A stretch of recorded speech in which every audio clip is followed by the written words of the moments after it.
We'll go ahead with the demonstration part, the hands-on part by our team member, Mr. Manjil Situla. So Manjil is working with the FOSSEE team from Nepal. Okay, so what to you, Manjil? Okay, ma'am.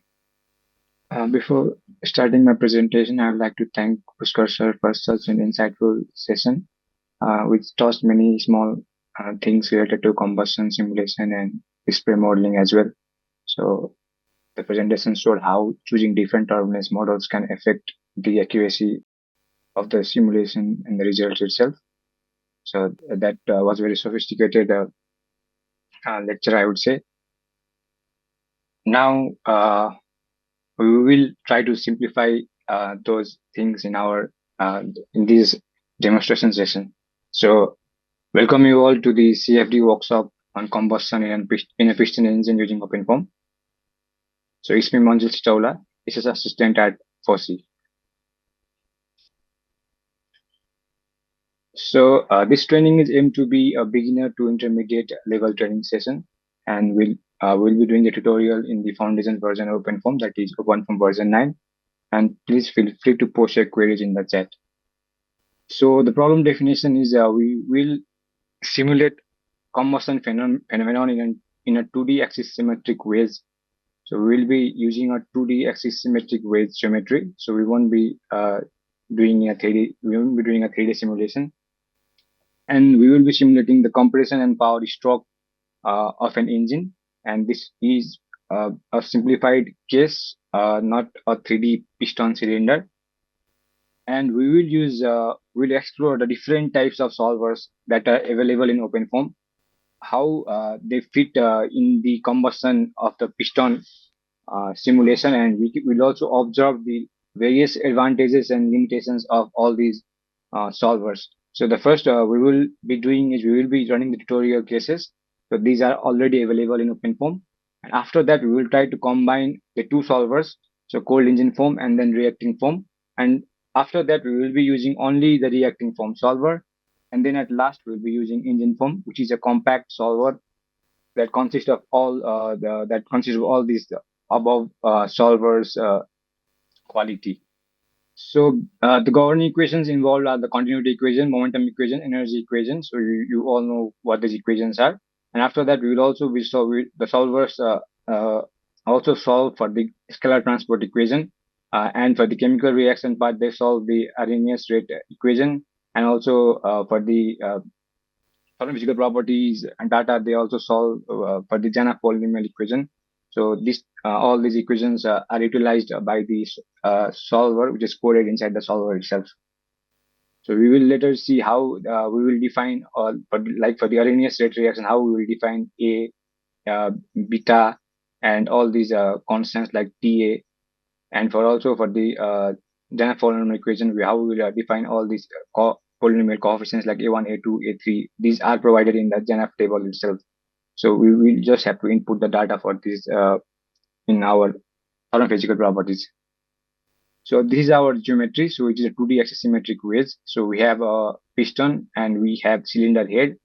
So which the piston moves, say it compresses and expands. And we have an axis. So this is the axis about which we can rotate, and we will be able to form a cylinder. And the liner and the liner will also move with the piston. So these are the boundaries, and we'll also later see in our block mesh how the boundaries are defined. And we will be using dynamic mesh simulation in OpenFOAM. So mesh velocities is included for dynamic mesh simulations. We need to include the mesh velocity in our general transport equations, like the momentum equation and continuity equation. So we can provide the motion by predefined functions. Like we can provide using how our moving boundary moves. We can provide that by using predefined functions. Like if the motion of the boundary is oscillating linearly, or if it is oscillating, if it is rotating, or if we can provide such different type of functions which are available in the dynamic mesh library of OpenFOAM.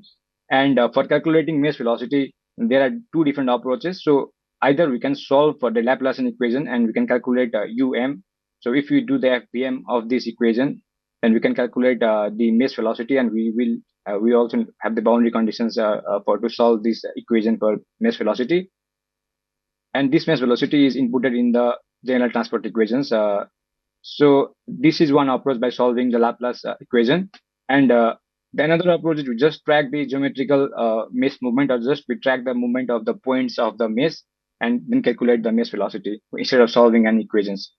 So for the Laplace equation, we need the value of diffusion coefficient also. So how the mass is diffused, how the mass motion is diffused in the domain. So this diffusion coefficient handles that diffusion thing. Okay, so this is our first case structure. So first we will look at the tutorial case that is available in the OpenFOAM. So before that, I would like to highlight the I would like to highlight the difference between two solvers. So I have here the cold engine form solver, and on the right hand side I have another solver called the reacting form. So you can see that we can note that the cold engine form is does on not solve the combustion or the chemistry part. So in the case structure, you can see that there is no any folder, no any file called the chemistry properties, combustion properties, and reactions are files are not included in the cold engine form. And but for the reacting form, the solver this solve for the combustion. So we need to specify the different species in the chemical reaction. We need to define how does those reactions are solved like in the chemistry properties and the combustion properties, and the reactions itself, the what type of reaction is that, is it a simple reaction or just a chain of reactions. So we need to specify those things in the reactions file. We'll later see how these are specified. And one thing to also another thing to note is that the cold engine form, it do not solve for the scalar transport. So drawback of cold engine form. So the scalar transport is not solved by the cold engine form, and but the reacting form these solve they solve the scalar transport equation. So let's see what I mean. So I'll show you in the solver itself. Okay, so let us go to Ubuntu. So if you after you go to Ubuntu and our installation directory of OpenFOAM 9. So it is located in OPT. And if you get inside OpenFOAM 9, and we can go to applications and solvers, and then combustion solver. And there are different type of combustion solvers. They came from cold engine form, PDR form, reactive form, XI form. And I think there is also spray DYM form in another version of OpenFOAM, like the latest versions. It also consists of spray modeling. So in our presentation, in this demonstration, we have not modeled any the spraying of the species.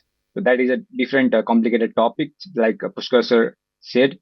So we will try to work on that. And another thing is this spray modeling is now being worked by an intern at FOSSEE itself. So an intern is working for the spray modeling under Pushkar sir himself. So by the next workshop, hopefully we will be able to present his case study for the spray modeling. So let's go inside cold engine form. And if you go inside cold engine form, and if you go inside the .c file, then you can see that we have included the U equation, we have included the rho equation, we have included the energy equation, pressure calorific equation, all these equations, but there is no mention of the scalar transport equation. But if you go back to reacting form, so in the reacting form, if you see that there is an additional equation called Y equation, so this equation, actually this part is where the of the scalar is solved. So this part this equation is not included in the cold engine form. So we can either modify the cold engine form solver to include that equation, Y equation. We need to include a header file as well, and other considerations are changed. These are the two differences I wanted to highlight. And after that, another difference is we can see that the cold engine form solver it can use engine mesh, which is the layered mesh approach. So this engine mesh, it does not, it is also dynamic mesh strategy, but it is not under dynamic mesh library. So this is a separate library for piston related simulations. So for IC simulation, I think we have a folder called we have a library called engine in the, if you go back and if you go to the uh, src file where there are the source codes, so we can see that there is a folder called engine. So in this library there is a library of engine mesh, which is a layered mesh approach. So but this engine mesh, this cannot be used with reacting form. So we need to modify either modify this reacting form to include engine mesh. But in the tutorial, in the solver, in the current solver setup, the reacting form, it do not read engine mesh libraries. So for if you want to set up in reacting form, we need to set up the dynamic mesh using dynamic mesh dict. So these are the two differences in the cold engine form and reacting form solvers. So now let's go to our case. So this is our case that I would like to present. So first of all, I would like to present the tutorial case. So these are the two tutorial cases that is available in the OpenFOAM itself. So if you go to installation directory of OpenFOAM version 9, so you can see that there is a folder called tutorials, and in that tutorials you can go inside Combustion. Inside Combustion, there are different tutorial cases. So if you go inside cold engine form, there's a free piston. So you can see these cases. These cases are copied to my another working folder. You can also copy into a run directory for to run this simulation. So it is just a tutorial case. So let's run this simulation first. So first, let me open my terminal and launch Ubuntu. Now I'm sourcing my OpenFOAM 9. So first of all, let me move to mesh, block mesh, and let me show the mesh.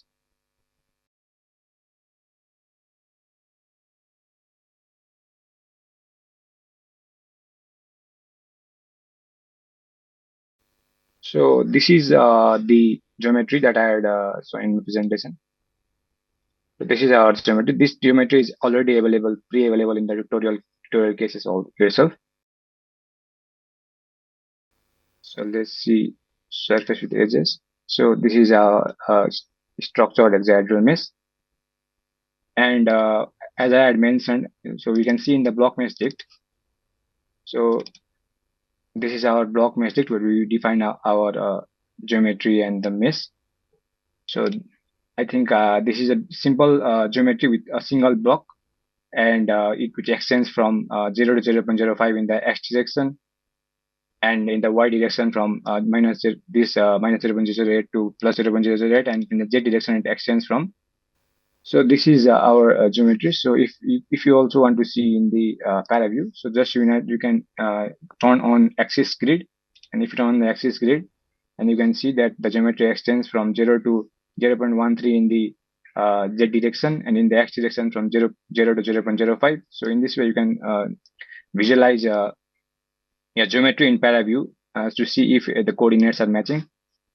And one thing to note is we are using wedge condition. So when using wedge condition, it is always required that it requires that in the wedge direction the number of cells should be 1. So we have kept the number of cells as 1, and we have not used any different grading parameters. We have just used simple grading, that is the even mesh is being generated, and we have defined front and back as a wedge. So if we are doing a 2D planar simulation, we will define front and back as empty. But since this is a 2D axis symmetric wedge geometry or wedge simulation, so we want to define front and back as wedge, and these are the boundary faces. So I don't think I need to explain how to define all these boundary faces, the direction that we need to choose to define these faces. So you can work around this on your own.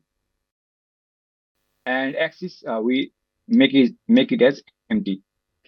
And other thing is So front and back as wedge, and piston will be wall. So it is a wall that moves. So how do we use how do we know that the wall is moving? So we will incorporate a boundary condition in the velocity file. So we have a velocity boundary condition called moving wall. So this moving wall boundary condition will accompany for the movement of piston, and cylinder head, it will be it is wall, so it does not move, it is static, and axis is empty, and liner is also a wall. So this is just we are compressing the piston, and the mesh will deform and compress itself. So this is our block mesh dict. It's a simple single block geometry. And after that, let's look at the boundary conditions. So we look at the boundary conditions. So you can see that in the cold engine form, as the cold engine form do not solve for the specific species, so there we do not have any files related to the individual species. So here in this case structure, we can see that there is no individual species file, but in the reacting form, since it solves for the individual species and also the chemical reaction or the combustion, so we need to define these species also. So the boundary conditions will be the same for all these cases. So I'll only explain the boundary condition for a single case. So let's look at the U boundary condition first. So U boundary condition, we have the front and back as wedge. So this is wedge boundary condition, and it is saying that for the liner, the boundary condition of U should be included from the include folder, case settings, and wall U. So if you go inside the include folder, case settings, so and inside these case settings also it is asking to include the boundary condition. So if you again need to the reference it is referencing this boundary condition file. So if you look at the boundary conditions, so what this U is saying is you need to include from the case settings wall U. So in the case settings itself there is no mention of wall, but it has referenced this file also, so we can check it here. So go to wall sub dictionary. These are the sub dictionary inside the dictionary boundary conditions. So go to wall and go to U. So take this boundary condition and put it in this U file. So it is saying that.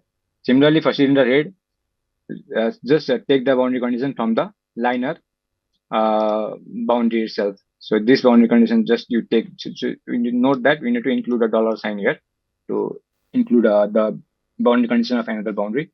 And for piston, so you can see that you include from piston U. So if you see at piston U, so let's see at piston and U. So we can see that there is a boundary condition called moving wall velocity. So this boundary condition is very, very important in dynamic mesh simulation. So what it does, it does not set the wall to zero velocity that no slip does. So what moving wall velocity it does is it will set the wall to moving velocity. So U at wall will be U at moving equals to U of the moving mesh. So this U does this boundary condition does that thing. So after the U is set up, so let's look at the temperature.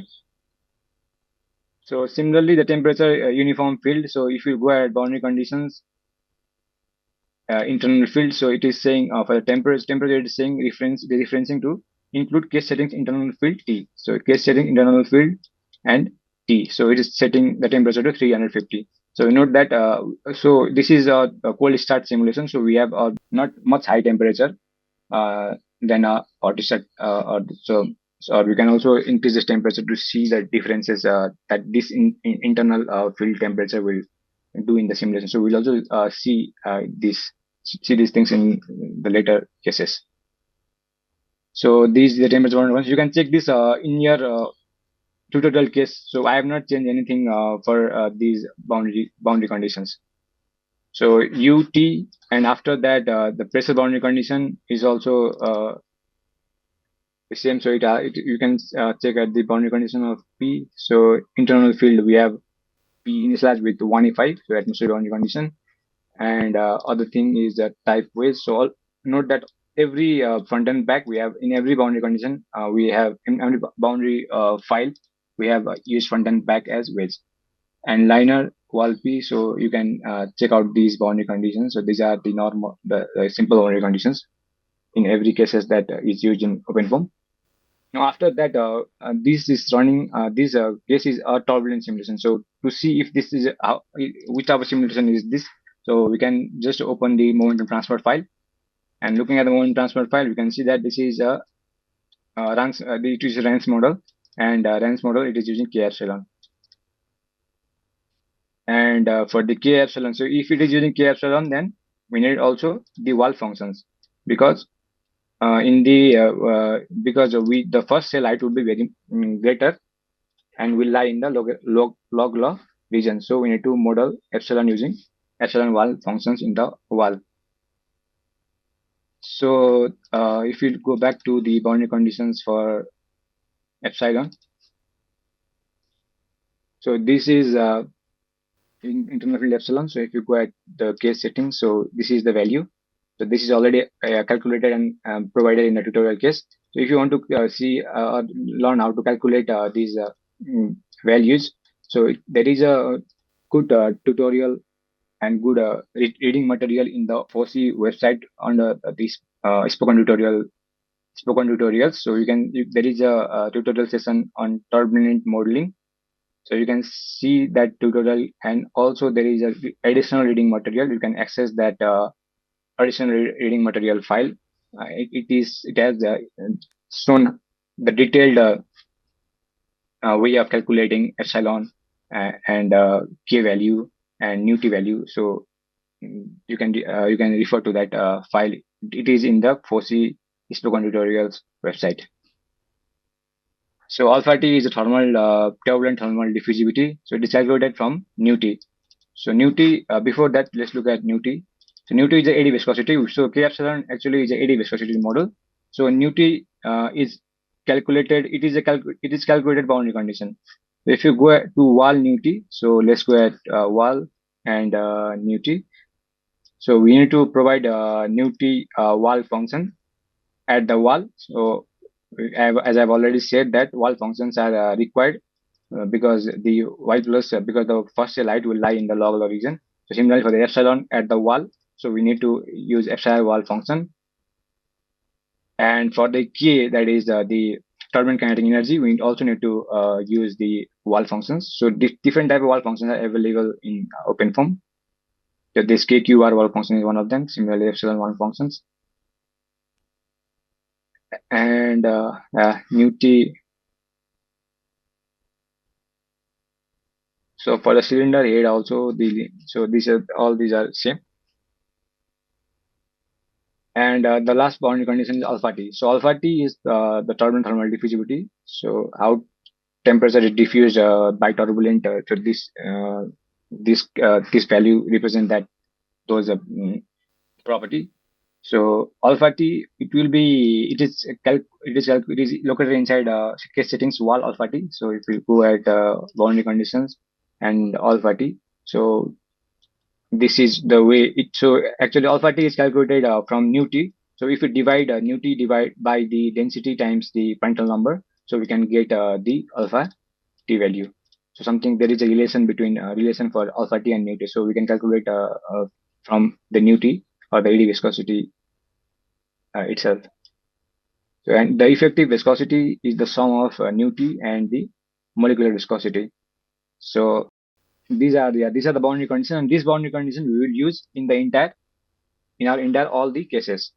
So we won't change the boundary conditions for these files. So note that the file is air. So we need to include, if you want to model reaction, then we need to include different other species file. So now let's go to the reacting foam tutorial. So this is also tutorial case of reacting foam. So inside reacting foam, there are different type of based on the turbulence model. So if it is laminar RAS and Lagrangian. So let's look at the laminar model. So this laminar model. And please note that we will be using a lambda model for our combustion simulation, so we won't be moving. So you can also choose the other turbulent model. So there are turbulent model also available in the tutorial cases. So you can just choose a turbulent model also. But for our simplicity, so we'll be sticking to the lambda model for this demonstration. So what we'll do is we will copy these files CH4, CO2, S2O, N2O2 into our cold engine form file into a cold engine form folder or directory, and then we'll modify it in that directory. So similarly, for the chemistry properties, combustion properties, and these files we'll copying into the cold engine form, and so let me show. So after I copied it to the folder, structure would look like this. So here I've already copied in the cold engine form. So CH4, CO2, S2O, and to these files, this species files are I've already copied and placed it in the cold engine form file. But why have I placed it here? Because I have already said that this cold engine form do not solve for the scalar transport equation. But what is the use of using it then here? So why have I used it here? Because the properties of air and the properties of these species will be different. So instead of in thermophysical properties, instead of using properties of air, which the cold engine form uses, so I have included the thermophysical properties of the compressible gas. So so now the cold engine form also becomes not it do not use the air mixer, but it uses the specific component mixer. So now if I have to include this component mixer thermophysical properties in my simulation, then I have to include these files also in the zero folder, or also have to provide the boundary conditions for these files. So if I don't paste it here, or if I don't use these files here, and simply I use air or the boundary condition for air, then this will throw an error. So that is why I have I have uh, placed these files here and have assigned the concentration also. So actually this concentration will not change. This concentration will not be calculated. Anything that sort of things will not happen. But just for the but this is required for our simulation to run. This is because the structure of the OpenFOAM solver OpenFOAM case is aligned in that way. So just to match the structure, we are copying it here.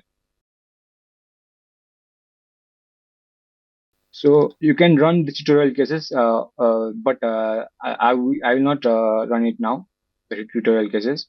So I have here a reacting form. So this I have already. Let me first run the case, and then we can talk about that.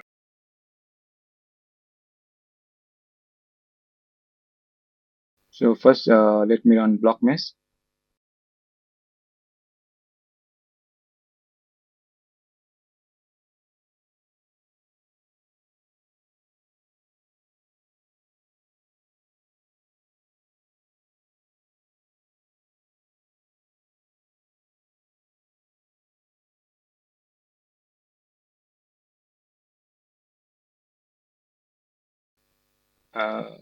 So these in the non-uniform. So we can see that there is a file called engine mesh engine geometry.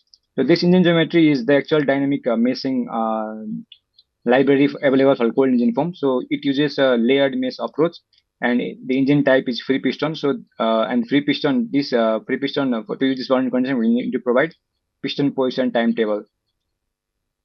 So this is required for the to use free piston. So if you go to your I think it's located in solvers.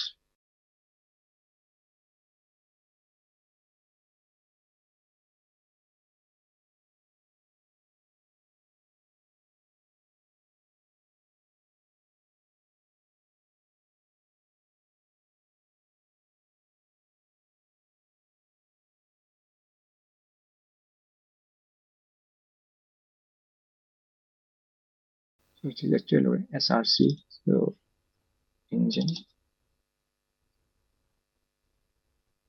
So you can see that there is the library for the free piston. If you go inside the .c file, so it will ask for, so it will say look up for the piston position time.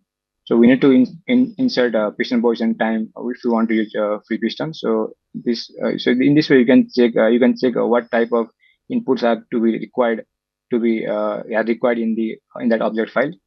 So how can we know that what is required to be inputted? So you can look at the C file and you can see what it is what the C files ask for.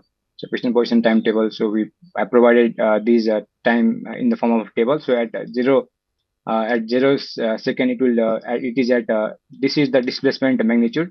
So the actual length is 0.1. So at 0 second, if you look at our paraform. So if you look at our geometry at 0 second, this is the displacement magnitude is 0.1, the distance magnitude is 0.13. Now as we compress, as the piston moves, then at 0.02 second, it has to become 0.013. So it has the magnitude has to decrease.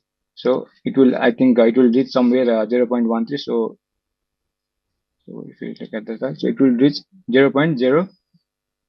So distance between this will be 0.013. Now it is 0.13. The magnitude is 0.13.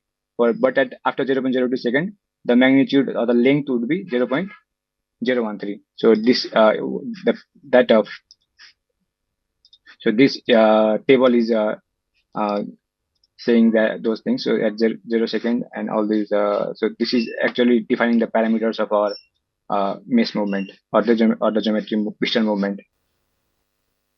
Okay, now okay, so now another also important file is the set field stick. So what we'll do is we'll at first assign the half of the cell with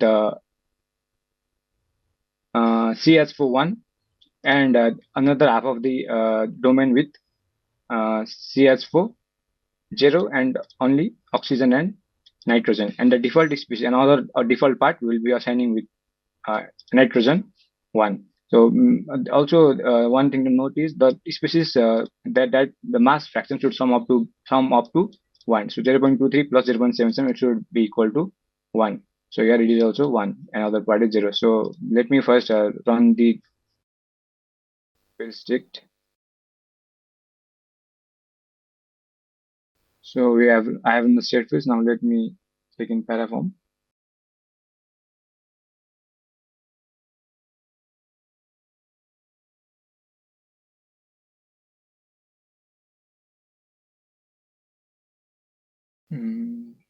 Set fields. Let me see.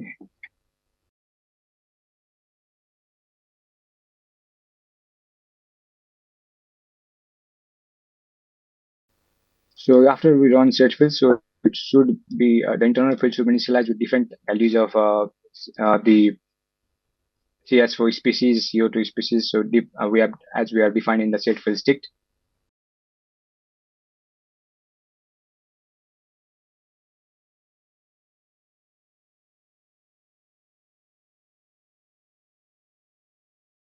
So I can see that the variables of CS4 is not present here. So we run just paraform. So yeah, now it's showing the fields. So let's turn on all these fields. So yeah, what I was doing, I'm setting up my domain with this part with CS4, and after that, and this part with oxygen, and the remaining part that is the remaining domain with nitrogen. So in this part, there is nitrogen as well as oxygen. So there is so this color is different. So by the set field stick, we can initialize our domain or internal field with different values of scalar concentration of species concentration. So this is what I was what set fields did do. So now the other thing I've explained the geometry, the dynamic mesh, how the mesh moves. So momentum transport it is already explained. And thermal physical properties. Let's look at thermal physical properties. So it uses HEP as a thermoclass. So and this it uses the multi-component mixer. The different component we can assign like the species we can assign using this mixer model. And the transport model is other than model, that is it computes the viscosity and diffusivity based on the change in temperature. So it is very useful for the combustion simulation since the temperature will rise and it will change. And the thermo model that is to calculate the coefficient of specific gas constant, specific gas constants. Then we need to use enough polynomials. And for the energy equation, we use the sensible internal energy.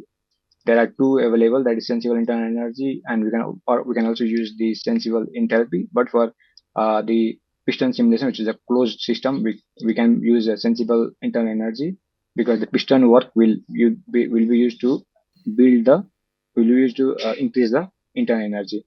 And the equation of state is perfect gas, and species is species class. So default species is N2, and we have included a file called thermal compressible gas. So if you look at thermal compressible gas, this is the file.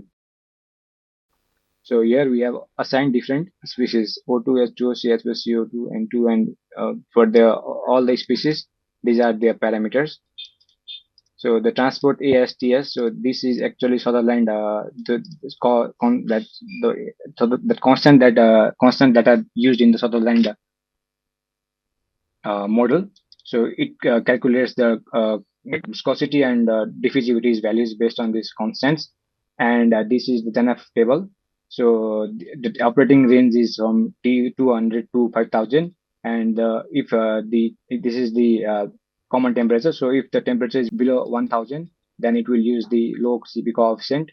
So these coefficient that I had shown, so these are the coefficient of this equation. So A1, A2, A3, A4, A5, A6, A7. So actually we get a 7 coefficient. So these are inputted in that polynomials. And below this common temperature, we use the low CP coefficient, and for the higher temperature, we use the higher CP coefficient to calculate CP. And molecular weight is this is the molecular weight of the gas. And so all the physical properties, thermal properties of the species or the reactants are defined in the thermodot compressible gas. Okay, now let's run the simulation now. So we have run block mesh, we have run set fields, so we have already run that. Now we can just run our solver. So our solver is cold engine foam.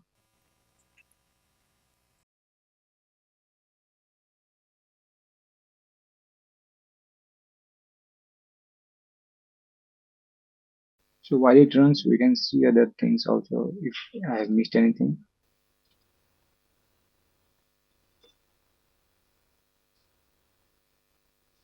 So let's look at control dict. So control dict, we have used the cold engine form, and the time step, we have used the delta dBs 5 - 7, and we have added to time step. So it will adapt the time step according to the maximum coolant number 0.25. Because in the dynamic mesh simulation, the mesh cell will decrease, like it will get compressed, and the mesh size will decrease. The del X will decrease. So when del X will decrease, then that will tend to increase the coolant number. So we need to monitor the coolant number and decrease the del T accordingly. So that will be done by adaptive that adjust time step. So I now I'm at time 0.021.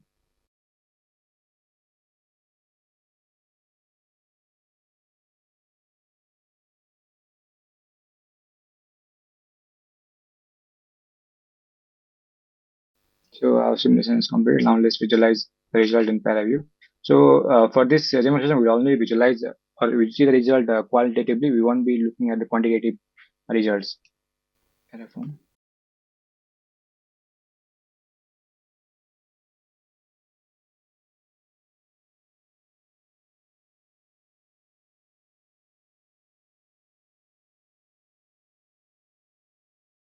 So let's look at the species. let's look at CS4. So this we are not using cold engine form, and I have already said that this will not solve for the species transport.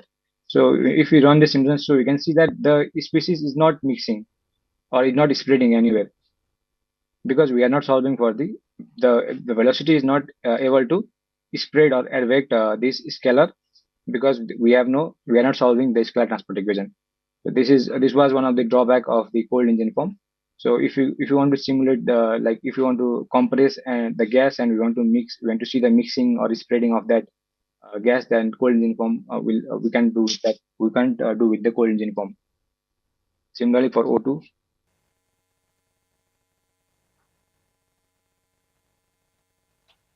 The other fields are properly captured, like the U.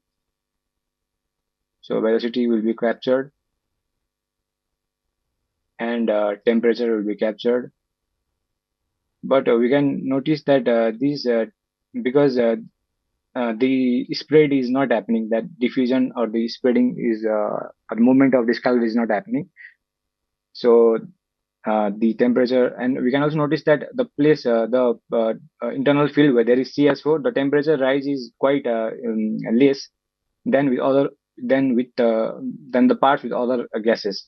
So in the CS4 part, we can see temperature rise is quite low, because this is based on, because based on the adiabatic relation. So T2 by T1 equals to P2 by P1 to the power gamma minus 1 by gamma. So the gamma for CS4 is less than that of air. So that might be the reason why the temperature in the CS4 part is less than the other part. So this is one of the drawback that the cold engine form poses. So we cannot model the scalar transport, but we can model the properties of the like if we had used air mixer instead of these CS4, all these species. If we had just used air mixer, then the temperature profile would be different. Temperature would the temperature now it has reached 800. 10, because we have used different species. But if we had used air mixer, then the rise in temperature or the maximum temperature would not be the same. It would be different. So thermophysical properties we have included in the cold engine form solver. That is a good part. So, but we are not able to calculate the scalar transport. Now, what we can do is we can map these final time state data to reacting form. So as we have compressed the piston, the temperature will rise. The temperature, pressure, it will calculate it will be calculated by the cold engine form. Now we can map this to the reacting form solver as the initial condition to the reacting form solver. So the final state of this can be mapped to the initial state of the reacting form solver, and we can solve the diffusion, like the advection, all those things in the reacting form solver, because that includes the Y equation. And we can also model combustion, because reacting form will also be able to model combustion, but cold engine form is not able to model. Scalar transport is not able to model the reaction also. So the next step we will be doing is we will map this in the reacting form. So this is another folder where I have the reacting form solver and the case setup for the reacting form solver. So let's open a terminal here. So WSL, and let's source the OpenFOAM version 9.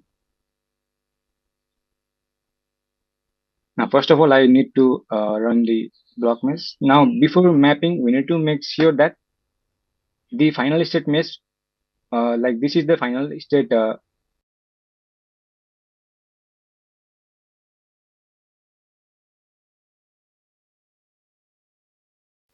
So this is the final state, or the final mesh of the last time step of the cold engine form.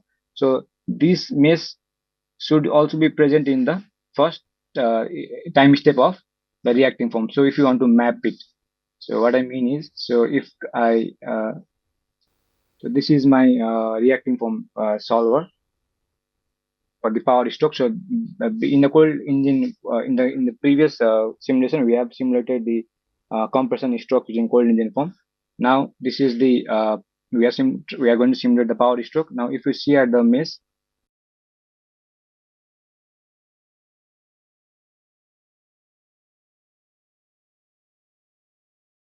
So you can see that I have made the mesh such that it matches the final state of the previous case, so that I can map all those field data to this reacting form, to this initial to the initial as initial condition for the reacting form solver. But in order to map, we have a command called map fields consistent. So consistent mapping will be done, and we need to provide the source time, and source time will be the latest time of the previous case, and where it is present. So it is present in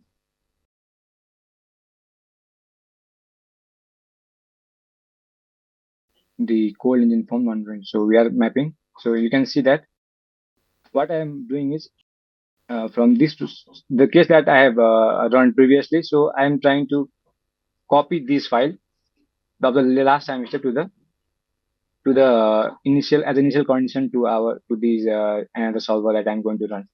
So here we have see that there is no zero folder. Now after I run this command,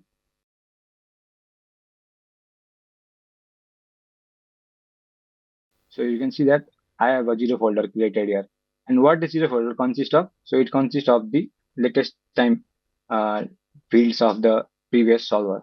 So if you open this, okay, if you open U, because we have not solved for the U, right? But we can see that U has been mapped here. So this is called map. This is done using map fields. Now for the reactive form solver, there are different. We need to model combustion phenomenon here, and I have already said that the reactive form solver cannot incorporate engine mesh and the dynamic mesh by dynamic. You cannot move using engine mesh. So we need to specify the mesh movement using dynamic mesh dict. And let's go one by one. So let's look at the combustion properties first. So I have said that we are modeling laminar combustion model. We can change this turbulent based on the tutorial cases that is also available for RAS models.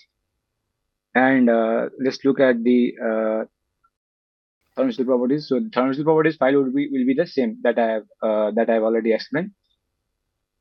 Now let's look at the reaction. So this is the actual reaction. So this is the reaction that is taking place, and type is irreversible RNAS reaction. So RNAS reaction.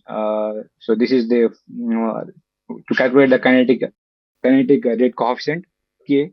So this formula can be used, and we need to provide the constant values like the A is provided, and beta is provided, and TA is provided. The TA I think TA refers to the ratio of activation energy by R or something like that. So we need to solve for so RNS reaction. This will provide the kinetic rate coefficient based on temperature. So you can see that with the local temperature T, these K will vary. Now as the K will vary, so this is very important part. So as K varies, so K means rate of reaction. So the rate of reaction varies, so this will also affect the further reaction. So how do we solve this? How do you solve the rate of the chemical reaction is defined in the chemistry properties file. So the chemistry for the chemistry part, to solve the chemical equation, not chemical equation, the chemistry differential equation. So basically the chemistry differential equation would be if S is the scalar, then ds by dt equals to minus k times S. So actually we have in the previous session, yesterday's session on solver modification, I think you had seen how we have modeled how we have modeled the change of the scalar using minus ks. So ds by dt equals to minus ks. But we do not directly provide minus ks as a source term to our scalar transport equation. So if we do not directly provide as minus ks to our source term to our scalar transport equation, but we solve that ds by dt using integration techniques, and the value that we get, then only we will provide as a source term to our scalar transport equation.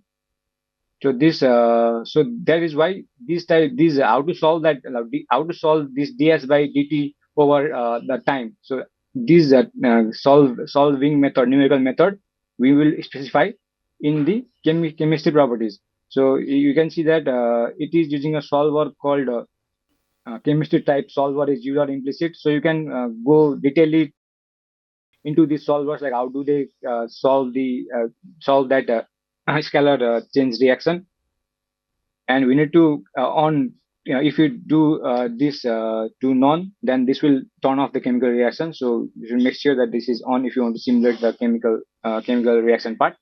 And this time step is for the this is not the flow time step, this is time step to solve that ds by dt. When we integrate, so we use this small time step. So we need to use smaller time step to solve these type of reactions.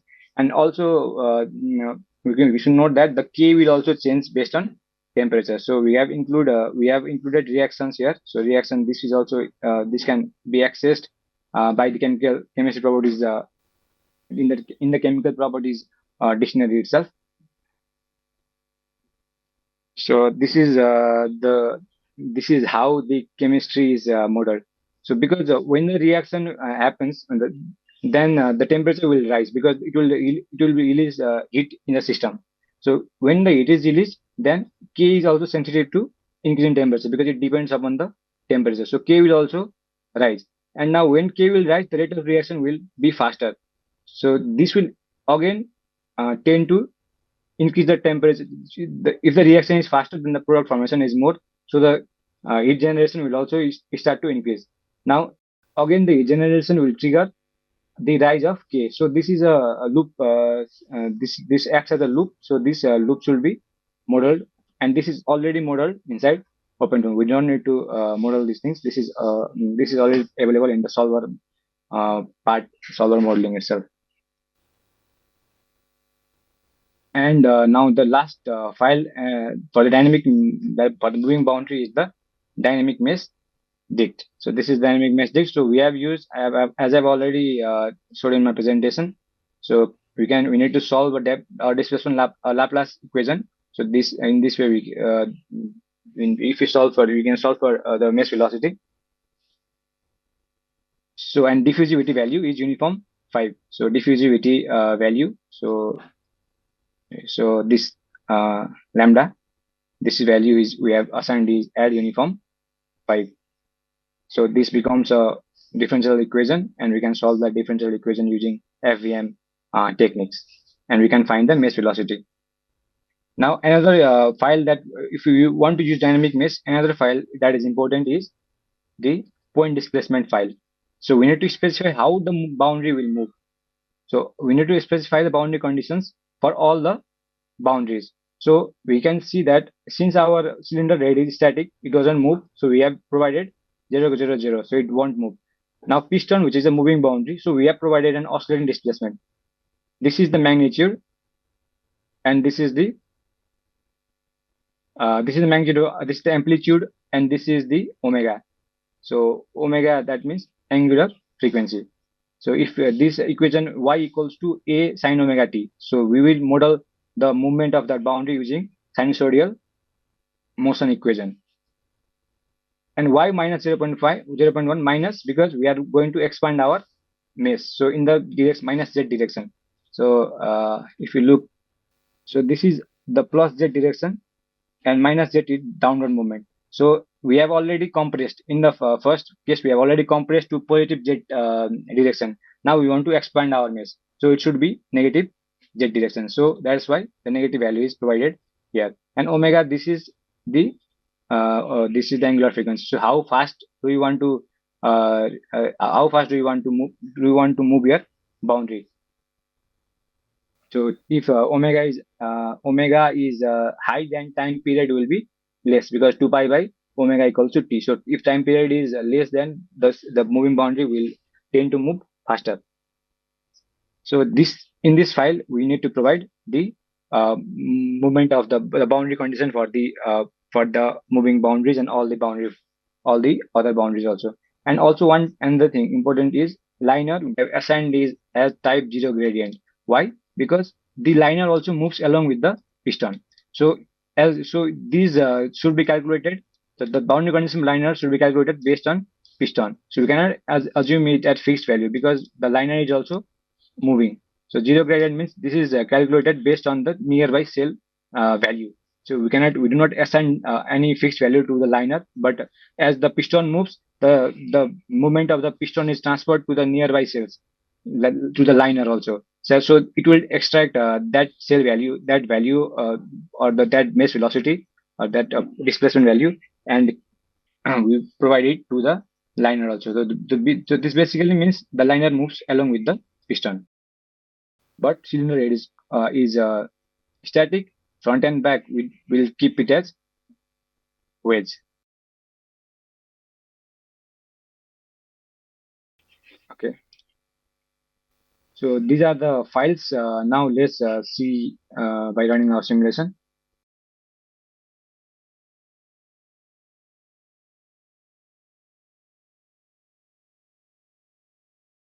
So first run, let's create our mesh using block mesh. Now there is one important solver, or what important command called move dynamic mesh. So this move dynamic mesh, it do not solve for any fields of any other equations like the like momentum equation and the ns equation. This will only solve the cell displacement. This will only solve for the cell displacement. It will not solve for the u velocity, pressure fields, but it will only solve for the cell displacement field. So if you run this, what it is saying is cannot find file 0 in the. So if you look at 0, so please note that we need to provide boundary condition in the 0 file, not at 0 original. So 0 original, this is why I have here 0 original, because whenever I run set fields, so set fields will change the boundary conditions of 0 file. So it is always recommended to keep the original file at 0.org. But we can see terminal that it is saying that this point displacement file is missing because there is no mention of point displacement. So let's copy that from the 0 original to our 0 folder. Now let's run the simulation. So let's remove dynamic mesh. So now see, you can see the mesh is moving. So let's run for some time. Let's because we need to run other simulations, other cases also. So let's stop the simulation. Now let's visualize it in ParaView.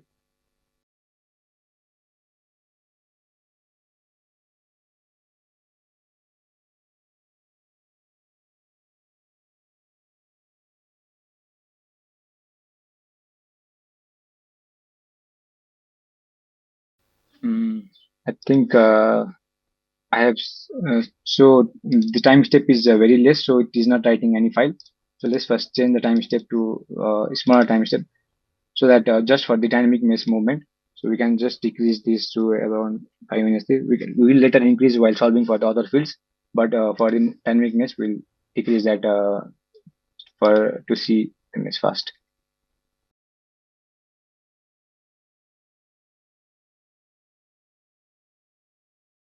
Move dynamic mesh. So this is the command. So see now is files have generated.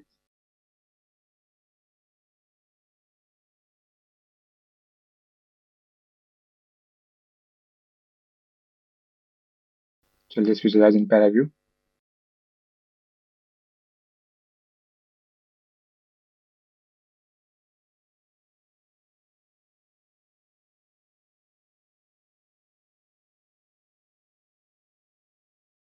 So you can see that piston is expanding now. So previously piston was compressing, now piston is expanding. And we can see cell displacement. So we can see that the displacement will be concentrated towards the moving boundary. So you can see this. So if you want to visualize within surface with edges, so you can see that the deformation will be concentrated to a specific region.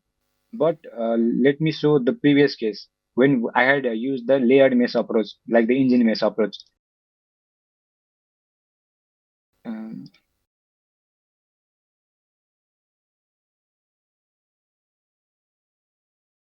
So this is the part.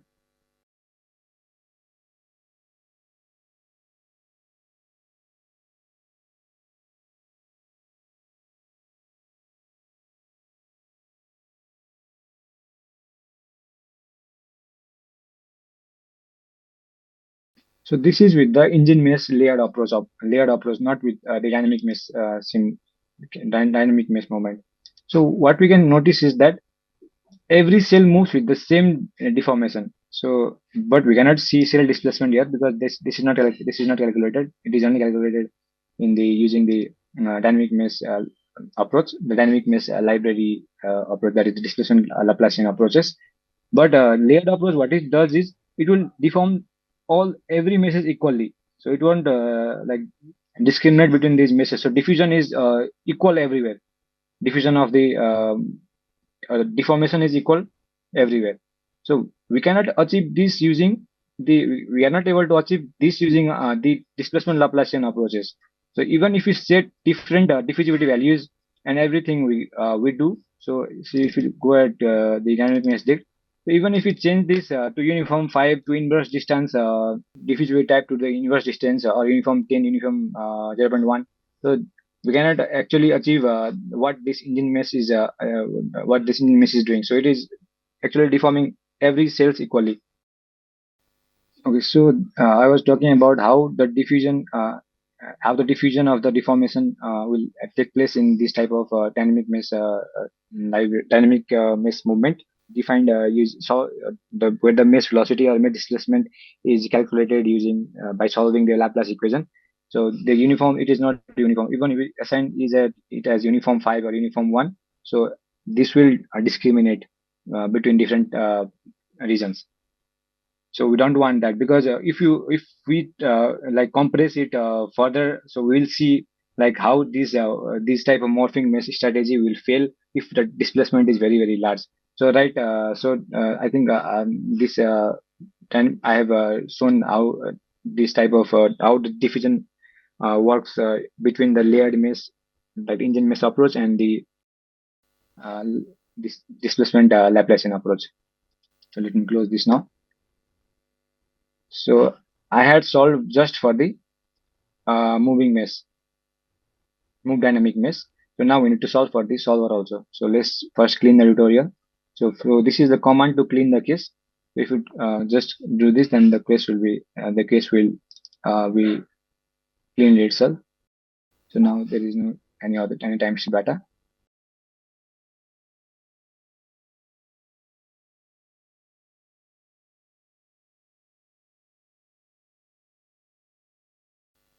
Now let's run block mesh for creating our mesh.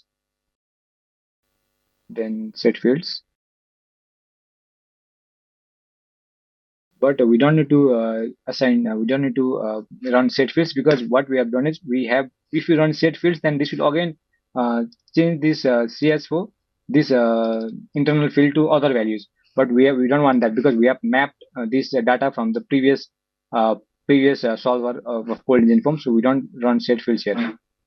If you run set fields, then this CS4 concentration will change in the overall domain. It will reset itself to we had defined in the set fields dict. So we don't want that. So this will reset itself. If you run set fields, then this will be initialized instead of the mapping that we had done. That will be of no use.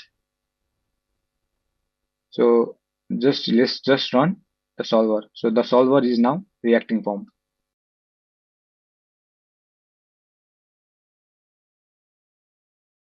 Now we need to what things we need to observe after we run reacting form. So we know that reacting form, it solves for the scalar transport equation also, and we have also modeled the combustion. So we have turned on the chemical reaction part also. So we need to see the formation of CO2 and S2 also in our results. So let's see if these are how CS2 and CO2 is formulated. And we'll only look at the qualitative results in ParaView.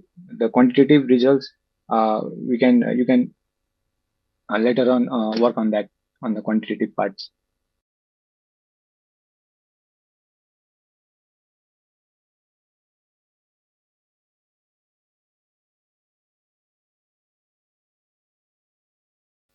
Let me open a terminal and launch Paraform.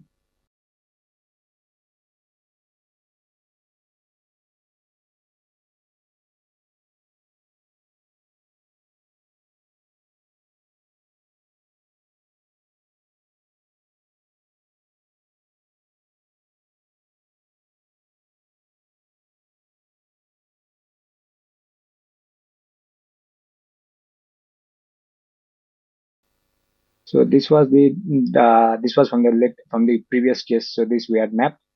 So if you look at 0.003, so let's now run the simulation. So we can see that the piston is expanding, and let's see the formation of other gases. So we can see that CO2 is starting to form with the ratio of 0 point something, so 0.14 CO2. So in this way, so CO2 has started to form, and we can also observe S2O should also form.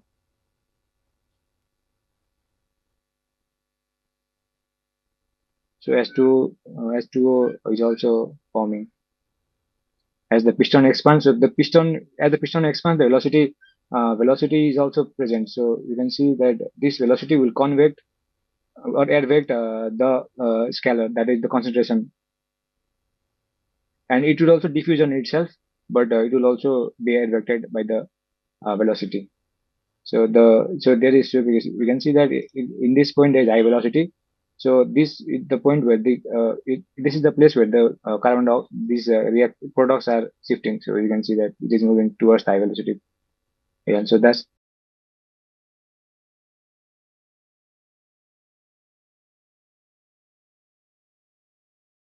now you can also see the temperature. So temperature has reached 22,300, and I think we had set up this so the simulation. So why is this excessive rise in temperature happening? Because I think we have initialized the internal field with maximum temperature 700 at 35. Okay, no, it's not. So that's okay. So actually, the product is forming, and this will also the product formation will also cause an exothermic reaction, and the temperature will tend to increase. But I want to make sure that we had set up with the internal field as the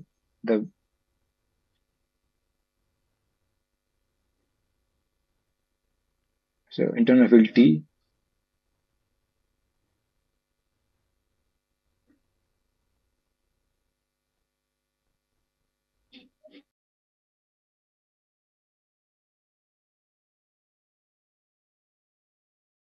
Okay, so internal field was set up with 350 Kelvin.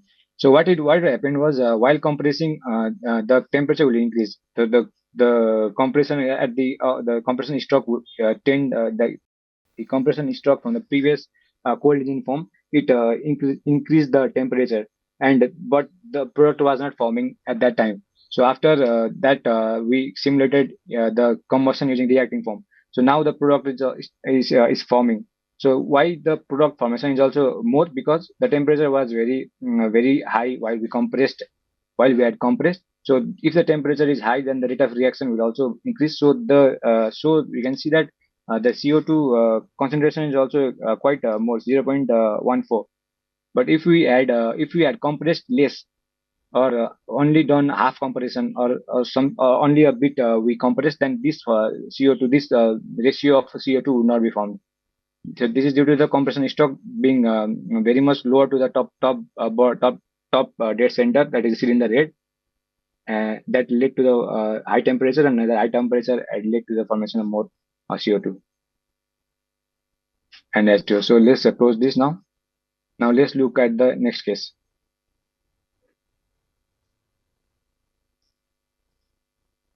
Okay, we have looked at the next. Now the another case. So let's look at the third case. I think let's look at presentation first. So we have simulated cold engine tutorial case. We have simulated reacting form tutorial case. We have simulated cold engine form plus reacting form by mapping all these things. Now let's use only reacting form solver to solve this case, both the compression and power stroke. Just only reacting form. Let's solve this first.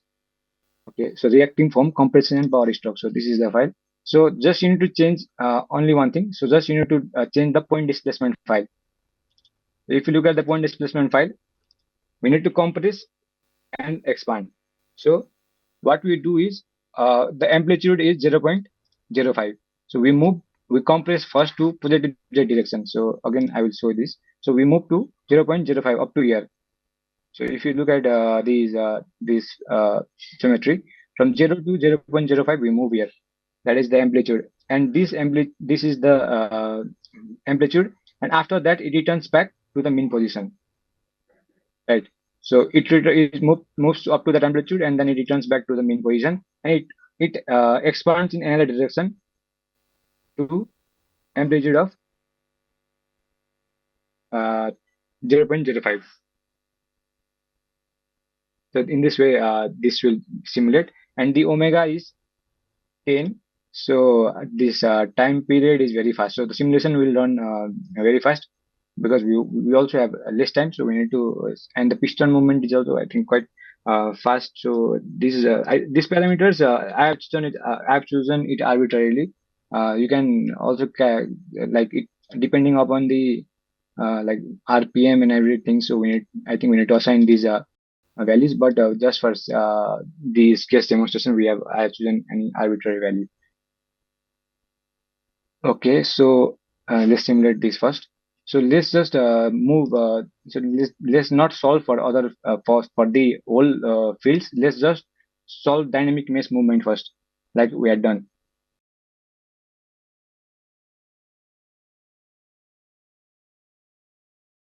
So first, let's create file.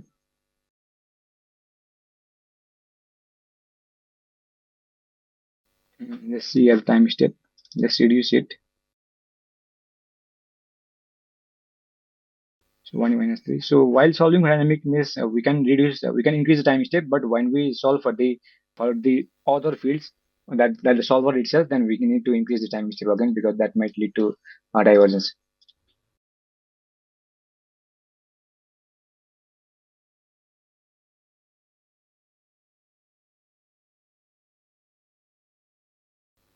Okay, let's launch this in ParaView.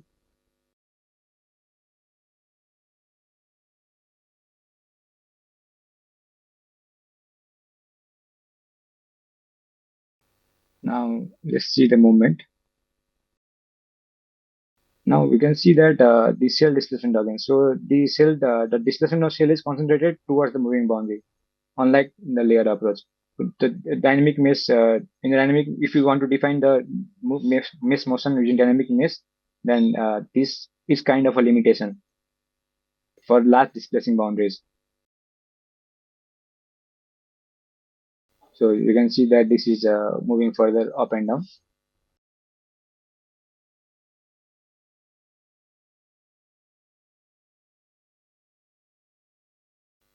Okay, now let's see the limitation that comes with this morphing mesh. So let's first clean this tutorial. Foam clean tutorial. This is the command to clean the case. This is clean the case.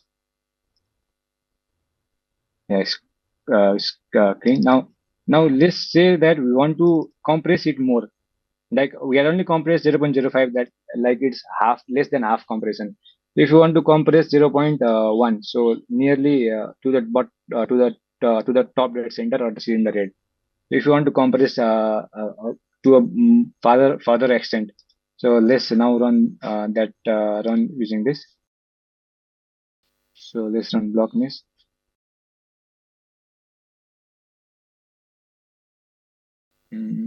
Of dynamic mesh.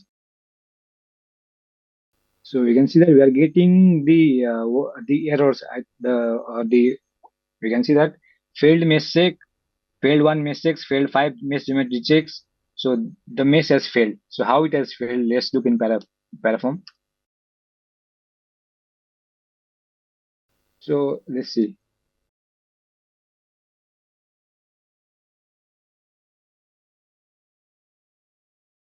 So you can see that the mesh is completely distorted.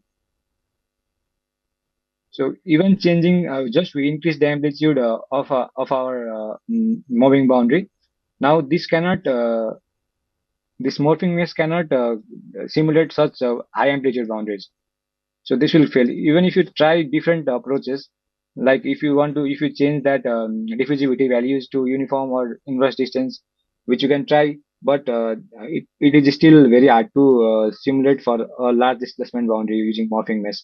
There are other approaches like the AMR, but the best approach that we are already used is the engine mesh, which is a layered approach. So for that, using that engine mesh layered approach, we can simulate a very high displacement boundaries, and which is particularly designed for the piston IC simulation, engine simulation. So this is the drawbacks that I wanted to show for the morphing mesh.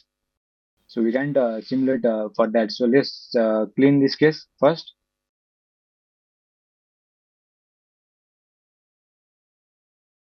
and set that value back to let's say 0.05.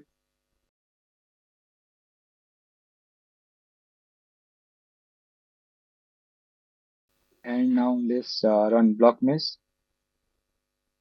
Now this is our case with both compression and power stroke. So we will compress and the power stroke and compression and power stroke is both done using reacting form. So we have not mapped any data from the previous run cases. So we can just do set fields here.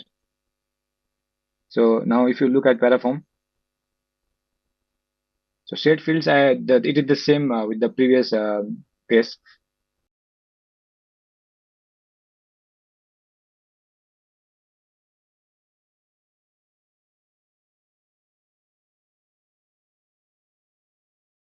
So this is the CS4, and the half other internal field is. So you can also you uniformly define the field. So here I have only defined CS4 in this part of domain. But this is not like the real case, because this will not be concentrated at this part, and the O2 will concentrate at this part, but this will already be mixed together, right, in the actual piston, or we will have different inlets. So the spray modeling is not done here. So this is a very basic demonstration to show how the reaction will take place at the interface. So we can see that the CO2 is also forming at the interface part only, where the CS4 and CO oxygen come in contact. So other part, it won't be formed. It won't lead to the formation of CO2 and the product. So this is O2, and now let's run our case. So let's run reacting form.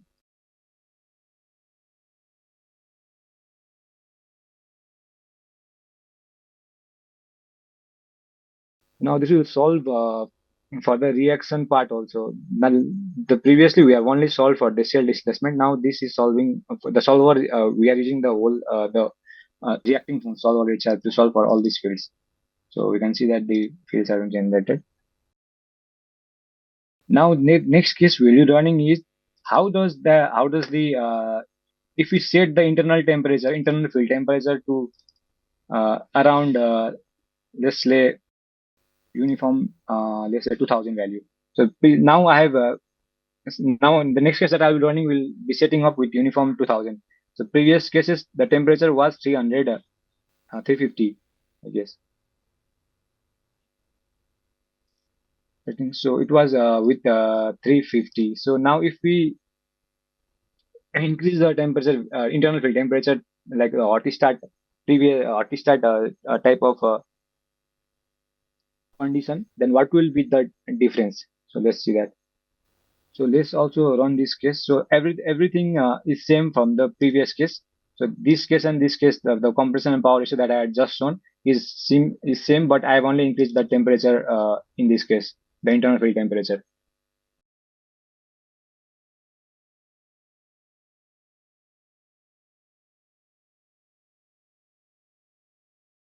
This command are the same.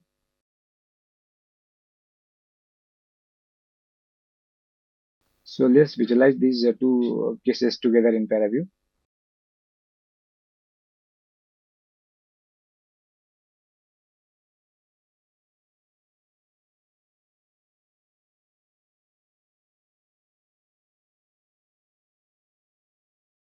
But I forgot to change the time step in control depth. So it is kept -3, but the simulation is not diverging, so it's fine. But we could have decreased this delta t.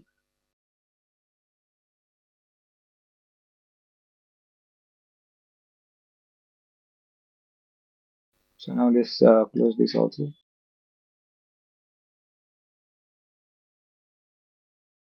Let me open both these cases in Paraform.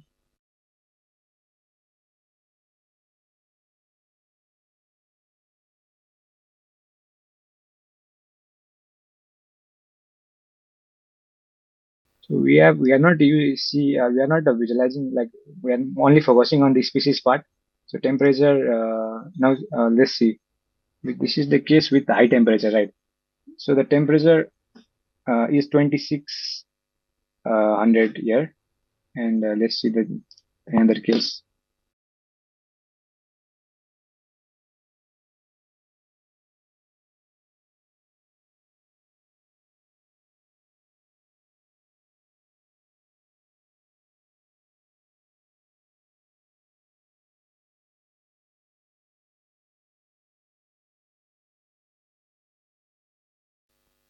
So the temperature is 360.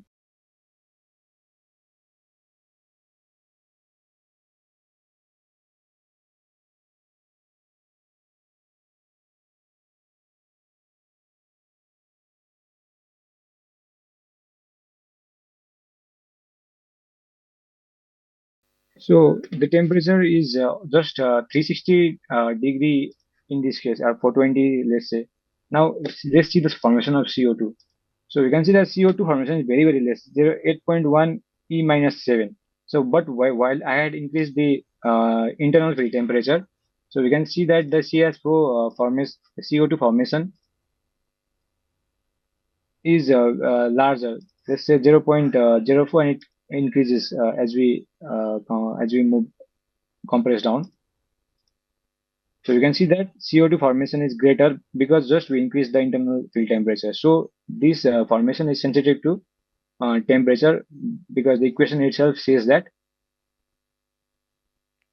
But these two aspects I wanted to show for different uh, T internal field.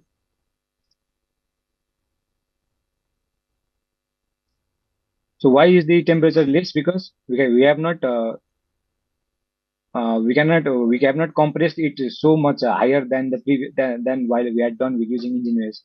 While we had used cold engine foam and mapped that to reacting foam, the cold engine foam had compressed the cylinder heavily, like to the near to the cylinder head, so that resulted to more compression and more in the rise in temperature. But the reacting foam using dynamic mesh it cannot compress the cylinder to a large displacement. So we cannot expect the heavier rise in temperature. So that's why the temperature is also less and the function of CO2 is also less. So this is quite unrealistic. Not unrealistic, but we cannot reach to the extent that the cold engine foam or the engine mesh delivers. Okay, I think we are now left with the last case. So the last case is engine foam.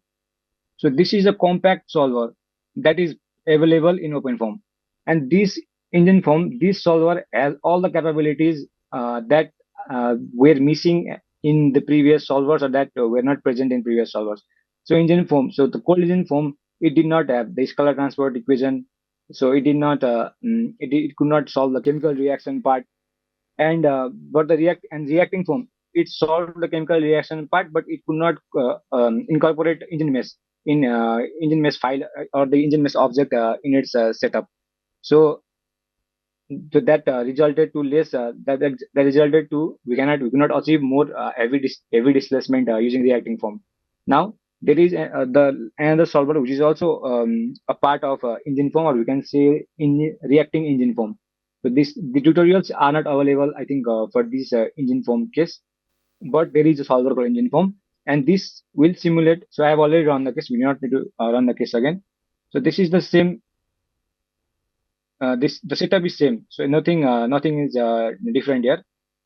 but the difference between a reacting foam and engine foam is it is same, but we can incorporate engine mesh library or engine. We can incorporate the movement of boundary using engine mesh, engine geometry. So you can see that this is the engine geometry object. Inside the object, so I have not used dynamic mesh dict here. So the difference between the engine foam and reacting foam is highlighted here, which can use engine geometry. So if we can use engine geometry and or the layered mesh approach, and we can also simulate the scalar transport, and we can also simulate the combustion phenomenon, then this makes a compact solver. So this is what this is already, and this is solver that is already present in the OpenFOAM. So the case is already the case has been already run. So if you look at the piston movement, so now we can see that I have included four different time step and four different position. So at 0, it will be at 0.13. So this was the previous case when we had compressed the ceiling piston. Now we want to expand it also. So this is for the expansion part. So 0.04 it will reach here, and 0.06 it will reach here. So this I think you can easily understand.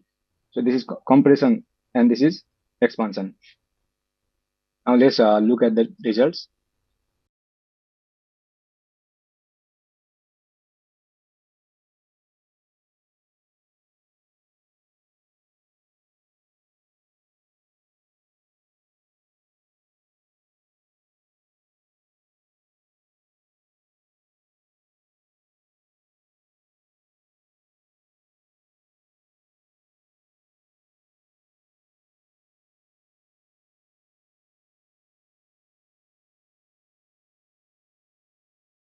So we can see that we can reach to a further extent.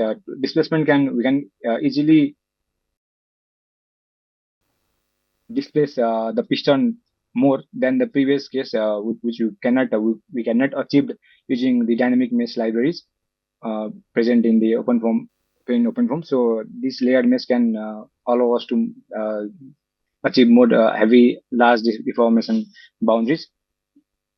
So you can see that these CS4 the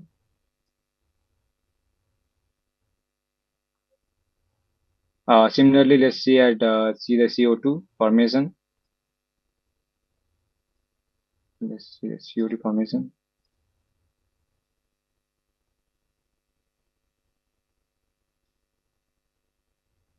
So we have run this for with very high amplitude and we have only stored the larger time, like the time step data. So if you want to visualize more clearly, you need to store that less time, like we have stored the 0.001. You can also store data difference with 0.0001. So this will also or you can also decrease the motion of the boundary, like you can decrease the omega of the boundary also.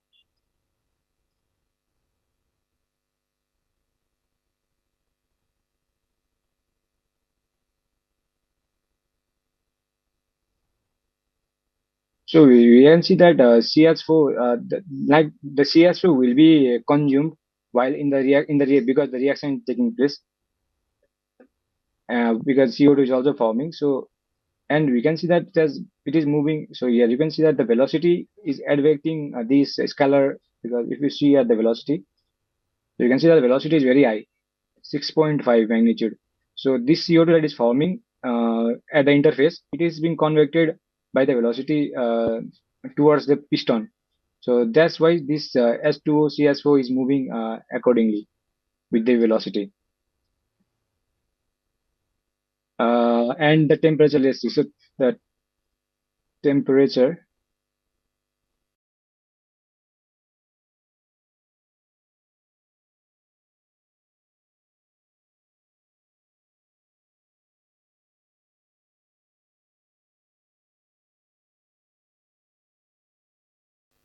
So let's see at the end of the compression state, what is that, what the temperature becomes. So you can see that it's 20. 22 on no, yeah 2200.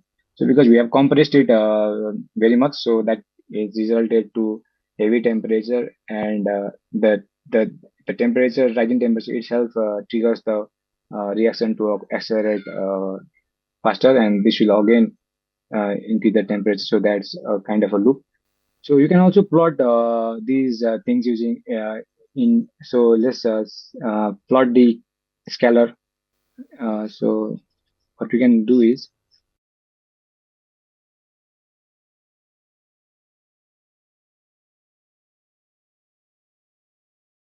so at this let's see this plot along a line.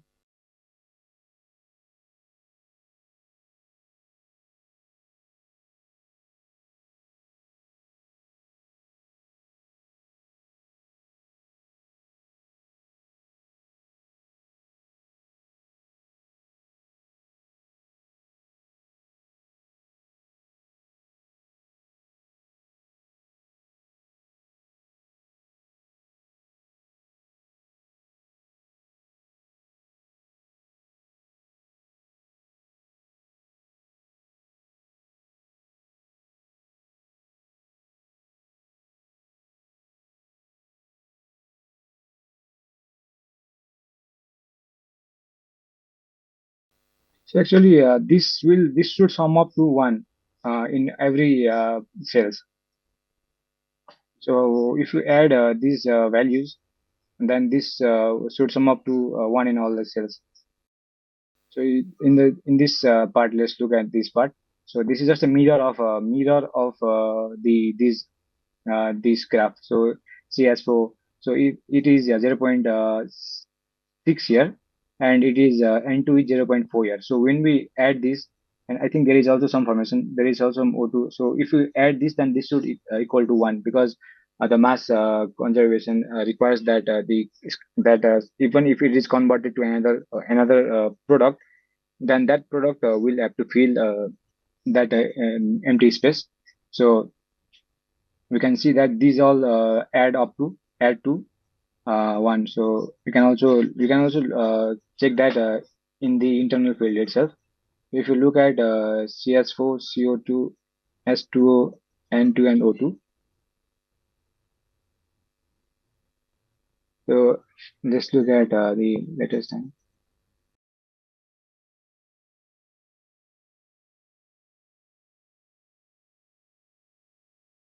So I think if you also check these internal field data, then and add these values of the at any time, this should also sum up to one.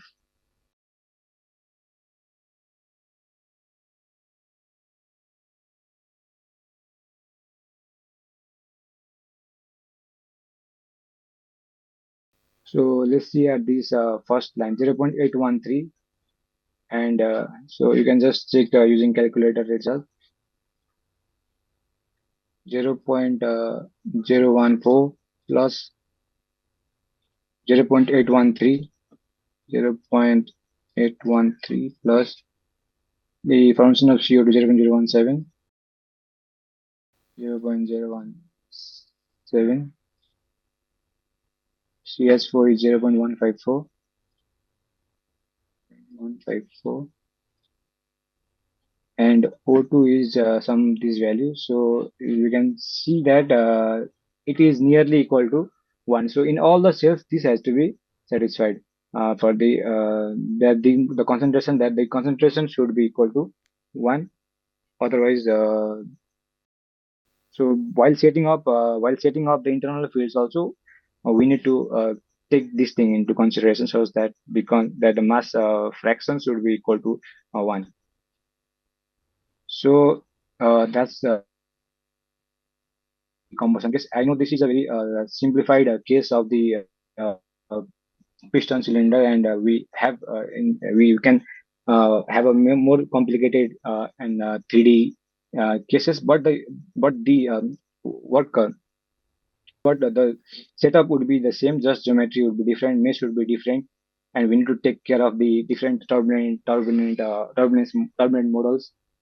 So small things that have to be considered for a more result specific simulation. But this is just to show how we can achieve a simple piston or a simple compression and power stroke using the available solvers in OpenFOAM. You can also modify the solvers on your own, or you can work around the solvers and create your own solver. Yeah, like you can also use AMR for the mesh refinement. So these because there is also always an open space for modifications, because this is the OpenFOAM is a open source software, and anyone can learn, modify the solvers based on their problems and requirement. So that's all from my side. Thank you, everyone. And you can ask me by unmuting yourself, or I'll also see if there are any queries in the chat box. There is one question by Mr. Vivek and one by Plabin. Can you explain this figure and what the profile for this species, concentration profile? You want me to explain the figure? So it is a simple single block. It is a wedge, because in the wedge direction we do not solve. We don't want to solve in the wedge direction. So this is just for simplifying our case. But in the original 3D simulation, we might have to solve for all the three directions. So yeah, this is a simplified case. And the profile for this species. So this species are already provided in the tutorial cases. The thermophysical properties of this species are already available. And another thing you can check out is there is another reaction model. So let me show.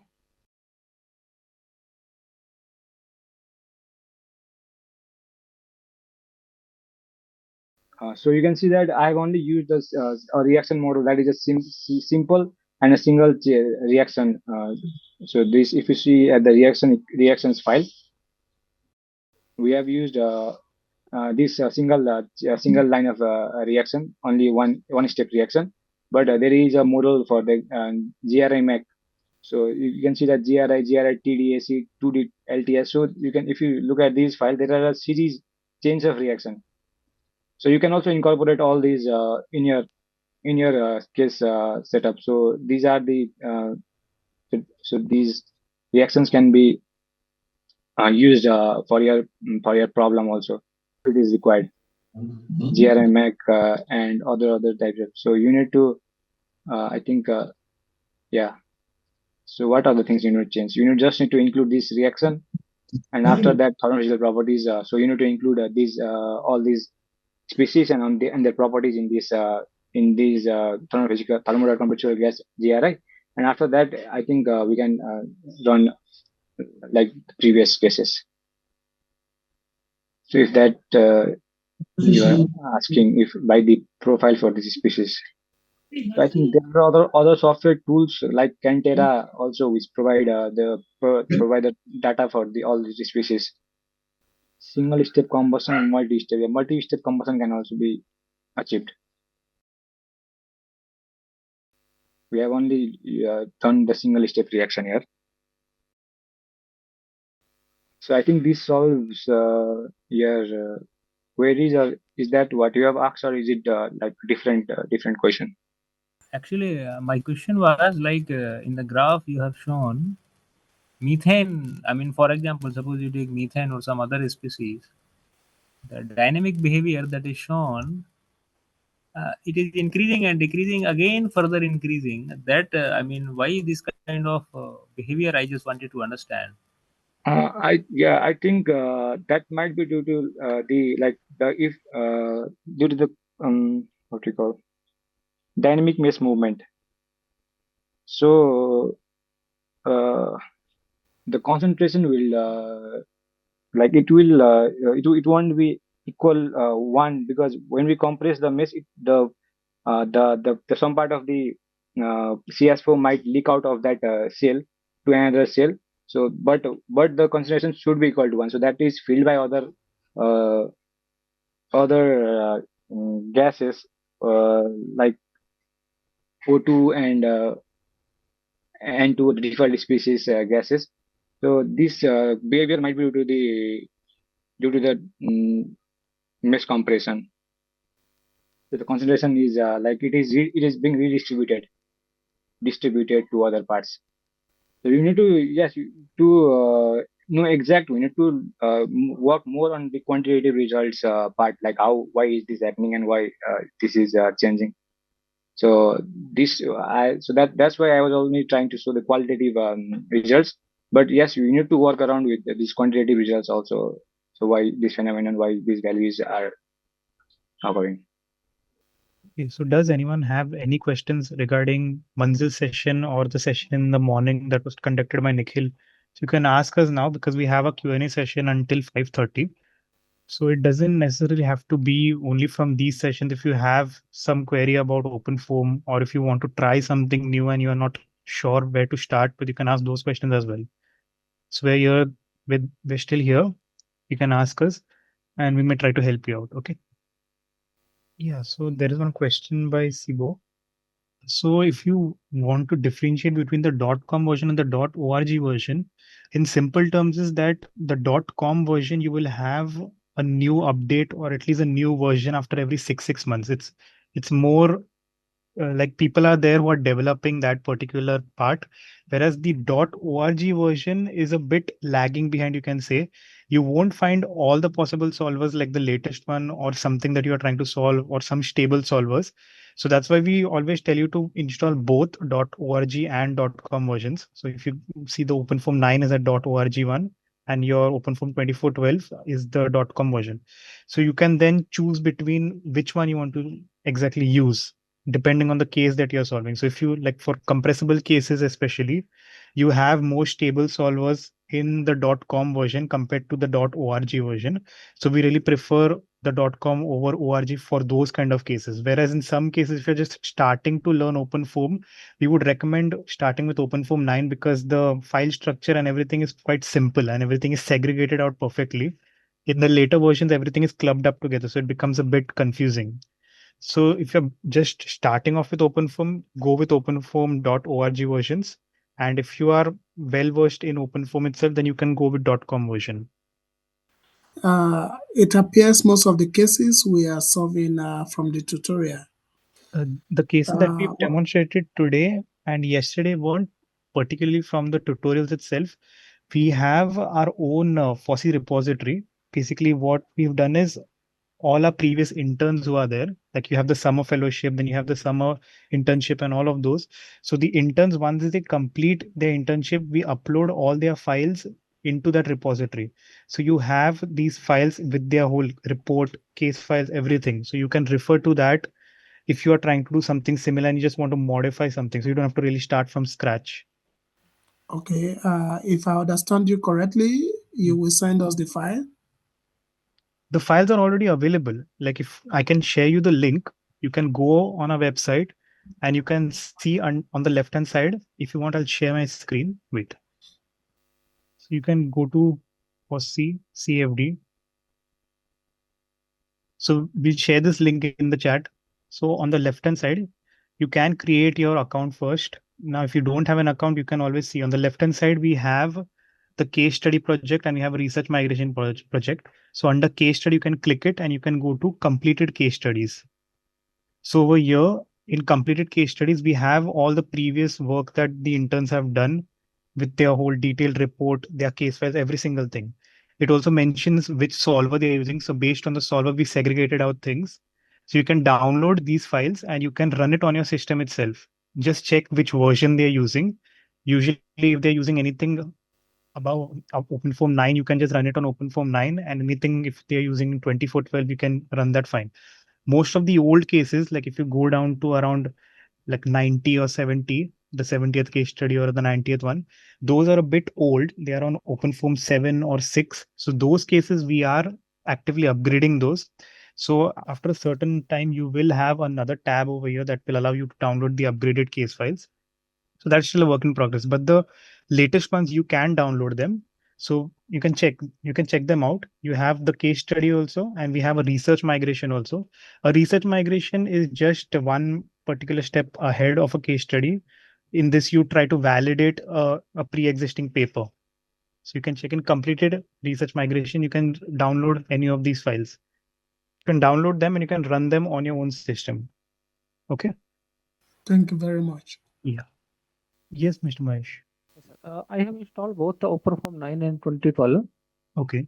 but my ParaView is not linked with the 2012. Only this is working fine with the OpenFOAM 9 version only. I tried to you have given the commands and what's this is showing the error every time while I'm running a case after running the case and try to open that in ParaView. Okay. So your ParaView is not opening completely. Yes, it's showing error. I have to install it, which showing the error ParaView is already newer version is in there, and nothing is opening. Nothing is open there. Okay. So once your simulation is done, no, you Yeah. can type this additional command. I'll just share it in the chat box. You can type touch and then you can just add a file name, like Okay. whatever name you want to add, and you save it as touch file name dot foam. Okay. So like this, you can Touch. type this command and it will create a dot foam file in addition to all the run files that you already have. And then you can go on your Windows search and you can just type over the ParaView and open ParaView manually and then go to this file path, like whichever file you're trying to open, and open this dot foam file. Okay. Yeah, because if it's opening for OpenFOAM 9, you can still open it externally, but you'll have to load the file in manually. So every time I have to be this command I have to use for that touch and file name and then. Yes, because only then OpenFOAM, not OpenFOAM, but ParaView will be able to execute that particular foam file. If this dot foam file is not there, it won't really give you anything. You'll just have folders over there. Okay. Okay. Can I install in between them? Because I try to install then and it's also showing an error regarding already the newer version of Paraform is there. When I try to use the sudo apt get install ParaView commands also. Yeah, sometimes whenever you install the whole OpenFOAM and everything, your ParaView might give you errors. It's very rare though. If you have done your installation properly, it does not really give an error, but sometimes it does give. So for those reasons, we tell people to try this touch.foam command because that is the only one in which you can really use the pre-existing ParaView and all. Otherwise, you have to delete the ParaView and manually install the whole thing separately. So if you don't want to do all that hassle, you can just type this touch.foam and you can go ahead with your whole simulation. Thank you. Yeah. And Mr. Mohit, you have asked a question regarding a demo, how we compare experimental data in quantitative data visualization in morning session. I'm not really sure, like, do you want to compare your experimental data with some data that you are getting from a simulation? Is that your question? Yes, sir. I need to check how the post-processing and graph are representation for the experiments. Okay, so now if you are plotting something, like if you're getting some data and you're opening it in ParaView, and like Manzil showed, you saw that there were some graphs and there was like it was all over the place, right? So instead of generating that graph, you can also convert that into a .csv file. And then you can take that whole data set and you can put it in Excel or in any other software that you're comfortable plotting that data with. So you can then keep one particular column with your analytical data and the other one with your simulation data, and then you can compare both of them in that particular graph on Excel itself. So that is one way you can do. The second way is you can write a custom Python code and you can again feed in that data and you can just plot the whole thing together. So are you aware of how are you supposed to extract that the graphical data into a .csv data from ParaView itself? Yes, I know, sir. Okay. Last time I used to for the fellow internship screening, I do it for it. Okay. Only thing new data are streaking, that's earlier morning class. New experiment data are given, but I don't know how to compare that data. Okay. Manzil, are you there? Because I don't know exactly what Yes, Nikhil yeah. has. Yeah. Did Nikhil show some visual data or something? while he was doing his session? Actually, I think he had only shown the Manjil qualitative was not there results. then. Paris was there. Okay. So see, ideally we try to extract the data using that .csv file only, and we just plot it in Excel if you want to compare any data. So that is the go-to approach if you're trying to just compare or validate something. So you can do that only. You don't need to do anything special as such. Yeah, I can show that if you want to how to do that extract data. He knows how In to this extract case. the data part.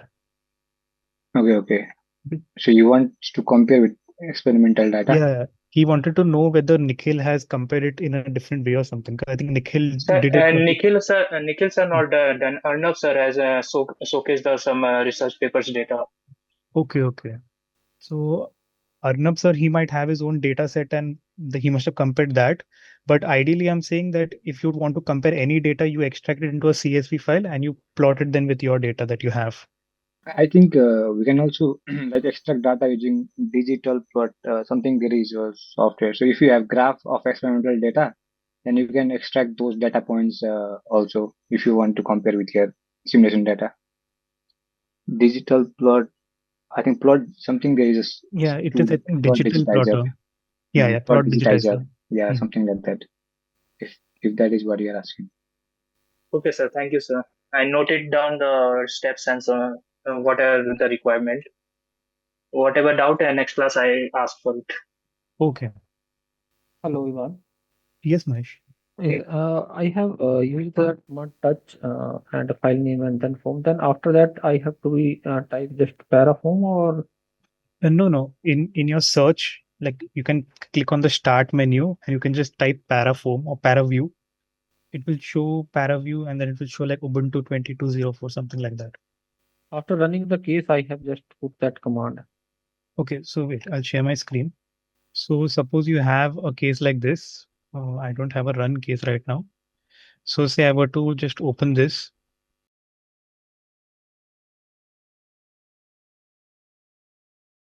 And WSL.